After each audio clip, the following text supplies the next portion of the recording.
Days of build-up and anticipation, today was a historic one for Marquette and the Upper Peninsula.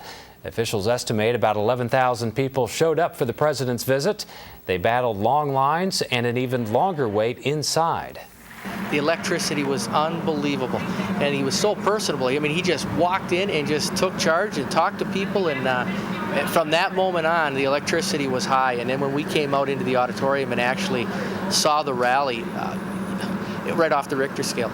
Just great, President of the United States, to come up to the UP and spend time with probably the local people, and we had a great crowd. And whether you're Republican, Democrat, or whatever, it's great to see them in person. Rally goers say despite the 2-hour line to get inside the dome and the nearly 3-hour wait for the president's arrival, it was all worth it.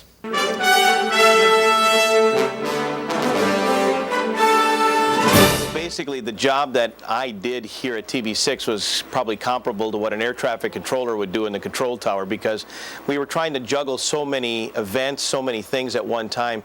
We were actually the television pool system for the president's arrival and the president's speech, so that signal had to go out to the network. We were also trying to do our local coverage, and management here at TV6 decided to go open-ended. Whatever we needed to do, we could do here at the station as far as broadcasting live, and we did as much as we could. And the thing is that there were so many people that you didn't see on camera or hear from that really put this all together. And that goes all the way back to the people that started 2 days earlier as far as coordinating the technical aspects of this. They laid out 700 feet of cable in the dome just to get one camera hooked up to our live truck and the satellite truck. The credential and the security was extreme, I would say, to put it bluntly, is that they had to have everybody's name, rank, and serial number, because that security had to be checked through the Secret Service, and we had to put everybody that was allowed in there to do what job they had. If it was a camera person, a technical person, or the reporter, they had to go through security, and that had to be done several days in advance, and it had to be checked through the Secret Service. Once that was completed,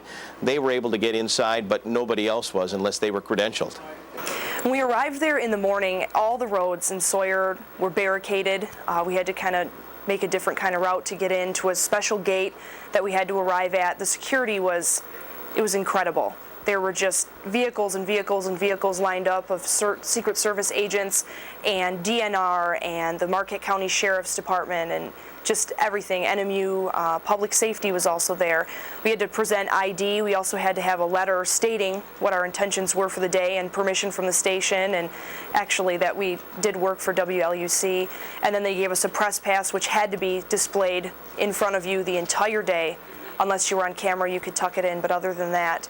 So the security was really tight. They had metal detectors, they had bomb-sniffing dogs, things like that, to go through all our equipment, all of our cars, sniff everything. Well, I was assigned as being a press pool reporter, and I was able to be out at the airport when Air Force One landed, and really quite something to see that plane coming in, touching down at Sawyer.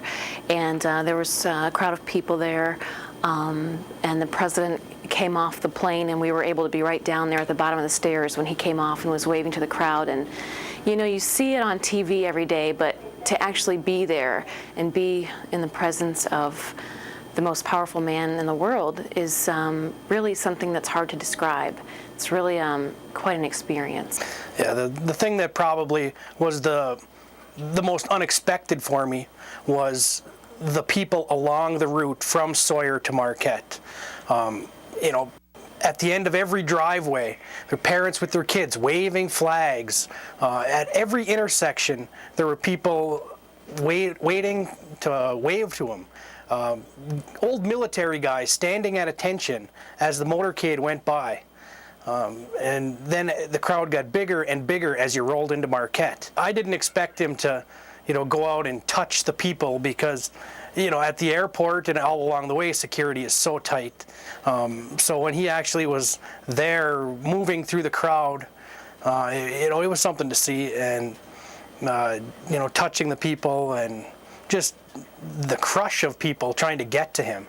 when you're at the Dome and you're looking around and there's reporters from all over the country, all over the world, they're working on their laptops, and you see the national photographers shooting their video for NBC Nightly News or whatever network, and you know, that was something interesting to see. I even have some video of them that I've shot just because, you know, people that are semi-famous or respected journalists. Yeah, it was something to see. They say a once-in-a-lifetime experience.